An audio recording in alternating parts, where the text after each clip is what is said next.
Bismillahirrahmanirrahim. Assalamualaikum warahmatullahi wabarakatuh. Kali ini kita akan melakukan praktikum dengan data X yang mengandung variabel bersifat kualitatif atau kategorik. Sehingga kita akan membuat variabel X yang berupa dummy gitu. Tapi di sini ceritanya variabel dummy ini sudah dibuat di dalam Excel gitu. Jadi untuk di data ini ada dua variabel yang bersifat kategorik. Variabel D1 merupakan jenis kelamin dan D2 adalah status kepemilikan mobil. Nah, dua variabel ini kan bersifat kategorik, jadi harus diskorkan gitu, dikategorikan. Tidak mungkin kita mengolah data masih dalam bentuk laki-laki, perempuan, punya mobil, tidak punya mobil kan tidak mungkin. Jadi harus di coding 1, 0 gitu, dan variabel yang codingan ini disebut sebagai variabel dummy. Oke, kita import dataset. Untuk RStudio Cloud berarti harus upload data dulu ya di bagian kanan bawah. Tapi di sini saya pakai yang bukan cloud, so langsung import dataset from Excel. Browse. Dicari data disimpan di mana. Kita pakai datanya namanya data bab 5 dummy.xl. Sheet-nya adalah pengeluaran mahasiswa, kemudian range-nya kita lihat di sini A, B, C, D, E, ada kolom ke E dan baris ke berapa? Baris ke 17. Karena di sini sampai nomor 16 berarti sampai baris ke 17 ya.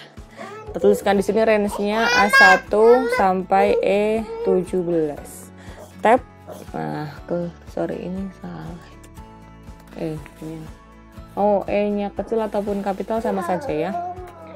Tab, kelihatan di sini di previewnya, data preview sampai baris ke-16 sudah betul. Import. Oke, datanya ini ada variabel Y-nya adalah pengeluaran, nominal pengeluaran mahasiswa, X-nya adalah uang kiriman dari orang tua per bulan. D1 dan D2 ini adalah variabel X, disimbolkan dengan D ini untuk menekankan saja bahwa D ini adalah variabel dummy. D-nya bernilai 1 di sini dan 0 keduanya. Oke, untuk script-nya sudah ada di Classroom. Pertama-tama kita perlu mengenal data kita dulu ya, statistik deskriptif. Oke, kita lihat di sini. Kita buat objek namanya penjelas, isinya apa? Isinya adalah variabel X, D1 dan D2. Oh iya, sebelumnya perlu di-attach data ya. Kita attach data bab 5 dummy, run.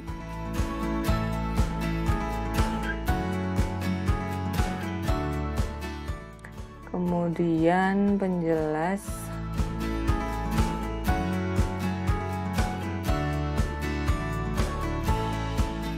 Kita lihat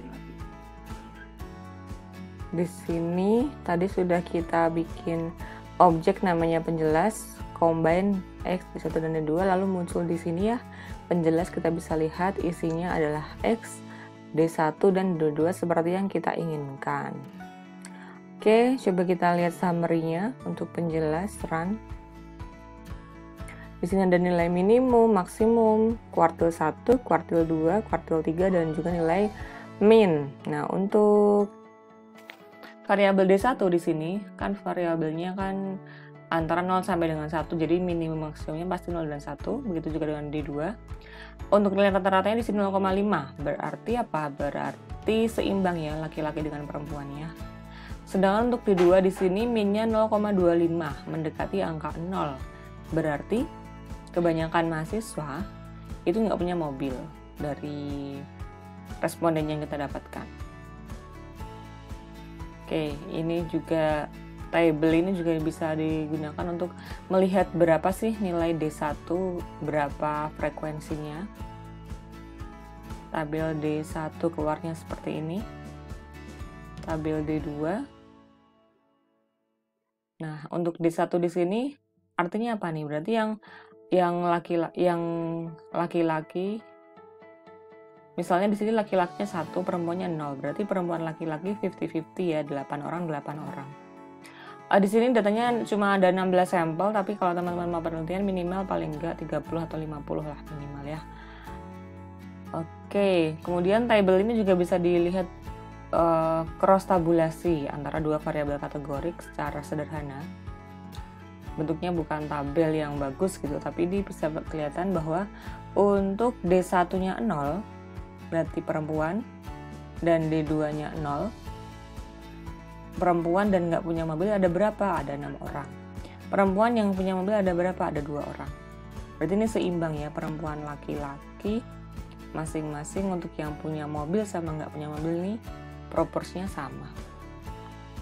Oke, kita lihat plotnya X dengan Y. Bagaimana sih hubungan antara X yaitu uang kiriman orang tua dengan Y pengeluaran. Hasilnya seperti ini sangat linear positif. Kelihatan berarti mahasiswa yang uang kirimannya makin tinggi, pengeluaran juga tinggi gitu. Lalu bagaimana kita plotkan kalau variabel X-nya itu kualitatif kayak D1 terhadap Y, bentuknya kayak apa ya? Nah, di sini D1 nilainya kan hanya 0 dan 1. Di sini laki-laki, di sini perempuan. Di sini perempuan ya. Kita misalkan itu perempuan. Untuk perempuan nilainya dia kebanyakan di bagian nilai agak rendah, hanya sedikit yang nilainya tinggi. Kemudian untuk di sini satu misalnya laki-laki ya, untuk laki-laki pengeluarannya ini cukup tersebar di seluruh kisaran nilai Y gitu. Jika dibandingkan dengan yang perempuan, dia ada di kisaran yang 50% di bawah gitu ya. Oke, kemudian untuk melihat pola D1 di sini terhadap Y, bagaimana pola pengeluaran berdasarkan jenis kelamin, kita juga bisa lihat box plotnya. Ini nilai box plot, codingnya box plot pengeluaran berdasarkan jenis kelamin, datanya apa, lalu ini adalah judulnya, lalu label dari sumbu X adalah jenis kelamin dan sumbu Y adalah pengeluaran. Oke, kita run.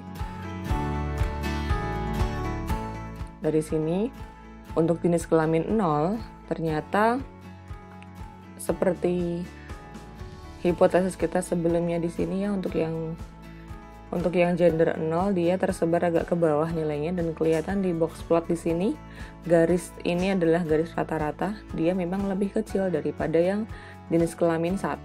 Ini kan nilainya lebih tinggi gitu ya. Jadi pengeluaran untuk jenis kelamin 1 laki-laki misalnya lebih tinggi daripada yang jenis kelamin 0. Sedangkan untuk jangkauannya, range-nya, nilainya ini cenderung lebih luas yang jenis kelamin yang 0, nilainya dari yang sangat kecil ke yang sangat tinggi.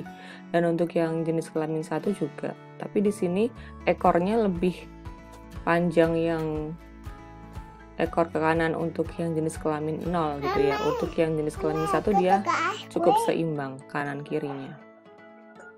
Gitu. Oke, untuk D2 gimana nih untuk kepemilikan mobil? Plot D2, Y gimana bentuknya ya? Nah, ini terlihat sekali untuk yang punya mobil, D-nya sama dengan 1. Ini nilai pengeluaran atau Y-nya ini di atas nilai yang nggak punya mobil. Ini kan yang nggak punya mobil range-nya dari sekian sampai 7,5. Untuk yang punya mobil range-nya dari sekitar 775 sampai 900-an gitu. Jadi kelihatan banget yang punya mobil ini pengeluarannya jauh lebih tinggi. Lalu untuk regresi logit, variabel Y kita kan sifatnya biner ya, 1, 0. Regresi logistik sih. Sorry ya, untuk regresi linearnya kita bisa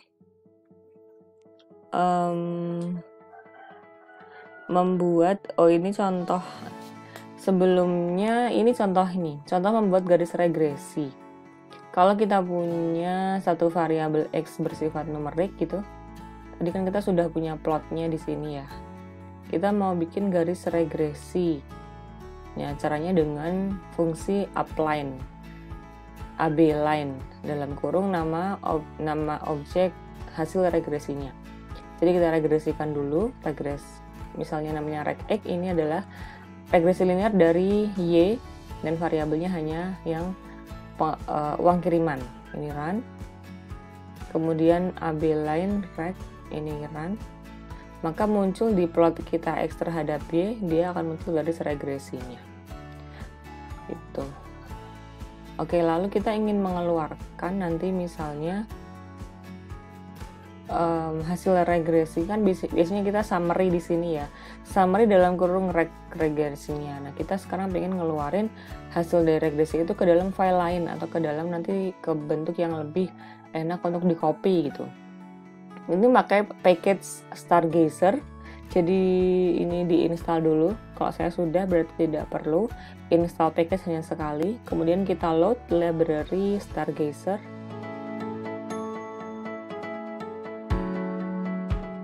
Kemudian membuat output hasil regresi ke dalam file txt atau html. Ini yang pertama contoh kalau kita mau bikin file txt. Stargazer dalam kurung apa nih? Oh, regx. Tadi kita membuat regresi y x terhadap y gitu ya. Namanya regx. Nah, ini regx, tipe teks, digitnya ini angka di belakang komanya berapa, dan out sebagai tabel 1. Namanya tabel 1, ini terserah namanya gimana, dan .txt. Nah, ini nanti ditaruh di mana? Kita perlu set directory kita, ditaruhnya ini di mana gitu. Caranya adalah dengan di atas ini ada menu session, set working directory, choose directory. Silahkan pilih folder mana yang akan Anda gunakan untuk menyimpan output. Misalnya saya pilih di drive E dan saya buat folder namanya praktek R. Di sini setelah masuk folder yang diinginkan, lalu open. Nah, nanti file ini akan tersimpan di folder yang tadi kita pilih. Gitu ya. Ini di run, coba. Keluarannya seperti ini, coba kita lihat di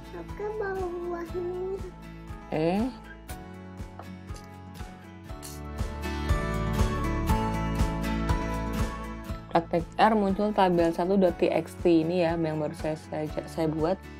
Bisa kita buka, hasilnya seperti ini. Dependent variabelnya Y, kemudian X nya ini uang kiriman, ini nilai tes statistiknya yang di atas, kemudian yang di bawah ini adalah nilai standar error dari T. Signifikansinya gimana ngeceknya? Ini, kalau dia tandanya bintang 3 berarti signifikan.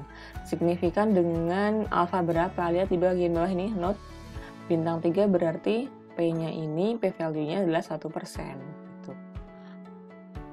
Lalu keluar hasil R kuadratnya juga di sini 98%. Lalu R statistiknya gimana? Oh, signifikan, bintangnya 3 berarti signifikan pada alfa.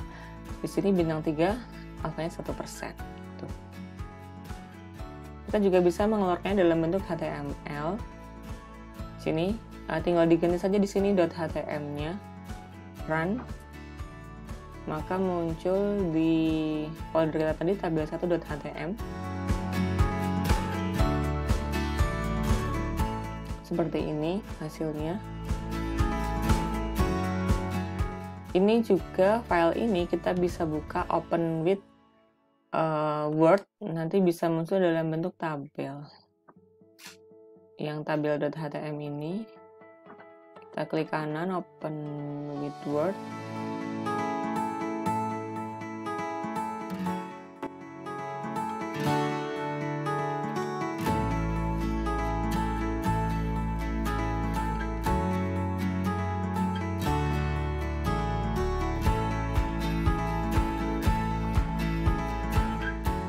Jadi dia munculnya dalam bentuk tabel yang bisa diedit di sini.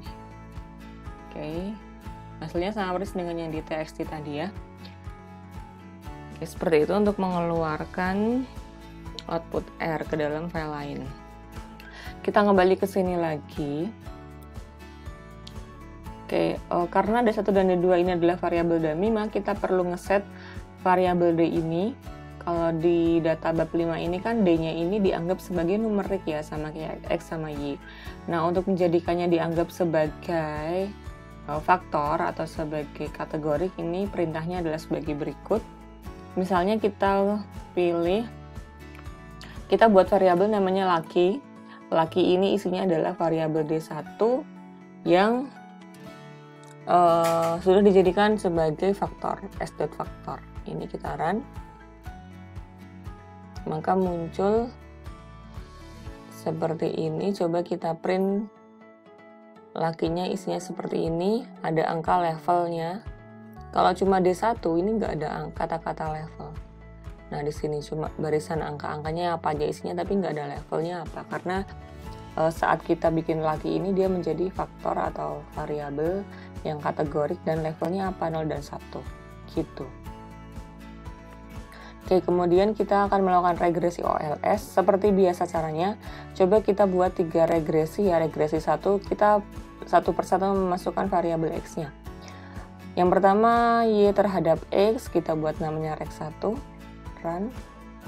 Lalu rek 2 adalah Y dengan variabel X-nya adalah pengeluaran, uang kiriman, dan juga dummy gender atau D1 tadi yang sudah kita sudah bikin di sini objek baru namanya laki dari D1. Nah, ini kita run. Kemudian rek 3 dummy laki-laki dan dummy status kepemilikan mobil masuk semua, run. Objek mobil not found. Oh, tadi ini belum saya run yang mobil ya. Ini yang mobil ini di run dulu. Lalu yang rek 3. Oke, biasanya kita kan keluarnya di sini summary dalam kurung rek 1 misalnya ya. Enter. Seperti ini kan. Sekarang kita mengeluarkan di file HTML tadi langsung ketiga summary dari ketiga regresi ini. Jadi nanti kita bisa perbandingkan pas kita memasukkan variabel laki-laki, apakah variabel X-nya berubah nggak ya skornya atau signifikansinya. Setelah memasukkan variabel mobil, yang variabel laki-laki ini berubah nggak ya signifikansinya. Nah, kita bisa melihat perubahan itu. Jadi kita buat semuanya ini ke dalam satu file. Jadi rek stargazer lagi. Lalu yang kita masukkan adalah rek 1, rek 2, dan rek 3. Kita namain misalnya tab 2 .htm, run. Oke, kita lihat di praktik R, di sini ada tab 2. Nah, kemudian muncullah seperti ini, ada 3 regresi, ini rek 1, rek 2, rek 3. Di badan variabelnya Y, di sini variabel X-nya adalah X, laki, dan mobil. Laki 1 ini maksudnya adalah variabel dummy laki-laki, skornya yang skornya 1 itu sekian gitu koefisiennya. Nah, terlihat di sini pas kita memasukkan variabel X saja dia signifikan. Lalu pas masukin nambahin laki-laki, X-nya tetap signifikan. Untuk koefisien ini adalah koefisien regresi ya ini ya. Tadi saya menyatakan ini tes statistik ya. Ini koefisien regresi ya, bukan tes statistik. Mohon maaf. Ini adalah koefisien regresinya. Jadi saat memasukkan variabel laki-laki, ternyata variabel X-nya di sini koefisiennya nggak jauh beda. Lalu di regresi ketiga, setelah kita memasukkan mobil, kedua variabel ini tetap signifikan seperti yang sebelumnya. Cuma skornya untuk yang X di sini berkurang sedikit, dan untuk variabel dummy laki-laki dia justru bertambah. Untuk signifikansinya tetap signifikan. Seperti itu. Lalu untuk R kuadratnya, karena di sini 3 regresi ini berbeda jumlah variabel X-nya gitu ya. Untuk regresi pertama ada 1 variabel X, regresi kedua ada 2 variabel X gitu. Kita harus membandingkan nilai adjusted R kuadratnya. Di sini terlihat bahwa semakin menambah variabel ini, ternyata semakin kanan nilainya semakin tinggi dari 98% ke 99%. Statistiknya gimana? Dia signifikan semua modelnya, semuanya layak. Oke, begitu cara bacanya. Nah, kita juga bisa mengganti nama tampilan ini. bisa nanti ini tadi bisa kita klik kanan opennya Word gitu ya, untuk bisa dalam bentuk tabel kita bisa edit namanya, tapi kita juga bisa ngeditnya saat di sini. Ini contohnya kita ingin edit tampilan nama variabel pada tabel. Caranya seperti ini. Sintaksnya div var label sama dengan label dari dependent variable adalah pengeluaran mahasiswa. Jadi nanti misalnya bukan Y tapi pengeluaran mahasiswa. Kemudian covariate label ini berarti nama untuk variabel X. Ini sesuai urutannya ya, X itu apa, tadi ini D1-nya apa, dan D2-nya apa namanya. Dan kita keluarkan dalam bentuk HTML dengan nama filenya tabel 3. Nah, kita run. Oke, let's see seperti apa hasilnya tabel 3. Tabel 3 seperti ini. Jadi tadi kita bandingkan untuk dengan tabel 2, dependent variabelnya Y. Di sini sudah ganti menjadi pengeluaran mahasiswa. Lalu tabel 2-nya di sini ada X, laki 1, mobil 1. Di sini menjadi uang kiriman, jenis kelamin, laki-laki sama dengan 1, dan kepemilikan mobil punya sama dengan 1. Untuk isinya di sini ternyata sama persis, hanya mengganti nama. Oke, demikian praktikum hari ini tentang regresi dengan uji asumsi klasik. Nah, uji asumsi klasik ini seperti sebelumnya, kita perlu library LMTest dan CAR untuk uji asumsi klasik. Kita sudah install, jadi tinggal di run library-nya, di load. Oke, sudah ya. Nah, kemudian kita ini BP testnya adalah Bruce Pagan test untuk uji heteroskedastis, DW test untuk autokorelasi. Kita ujinya yang regresi yang ketiga, yang reg 3 ya, yang tadi 3 variabel seutuhnya kita masukkan. Lalu Saviro test ini untuk uji normalitas dan VIF untuk uji normalitas. Ini bisa kita blok semua. Run.